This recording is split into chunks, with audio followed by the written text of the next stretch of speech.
দায়ুস কাকে বলা হয়? এদের পরিণতি কি জানতে চাই। দায়ুস বলা হয় ওই ব্যক্তিকে যে ব্যক্তি তার পরিবারের মধ্যে অশ্লীলতা এবং পরিবারের সদস্যদের অন্যায় এবং গুনাহের কাজ, অবৈধ রিলেশন ইত্যাদি এগুলো জেনেও সেগুলোকে সাপোর্ট করে, সমর্থন করে কিংবা নীরব দর্শকের ভূমিকা পালন করে। নবী সাল্লাল্লাহু আলাইহি সাল্লাম বলেছেন, সালাসাতুন ক্বাদ হারামাল্লাহু আলাইহিমুল জান্নাহ, ৩ শ্রেণীর ব্যক্তির উপর আল্লাহ তাআলা জান্নাত হারাম করে দিয়েছেন। এই ৩ শ্রেণীর ব্যক্তিকে আল্লাহ জান্নাত দিবেন না।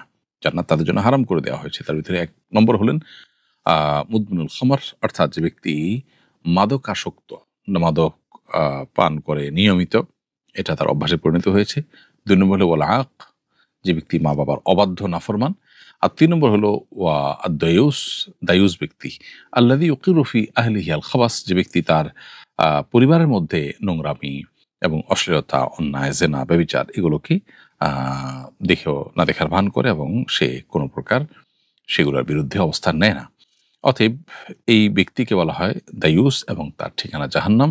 এ হাদিসটি মুসনাদে আহমদে বর্ণিত হয়েছে। আল্লাহ তাআলা আমাদেরকে দায়ুস সহ অন্য যে ২ টি প্রকার আছে যেগুলো মানুষকে জান্নাত হারাম হওয়ার ক্ষেত্রে ভূমিকা রাখে, আল্লাহ সেই দুশ্চরিত্র বা খারাপ অভ্যাস থেকে, খারাপ গুণ থেকে আমাদেরকে হেফাজত করুন।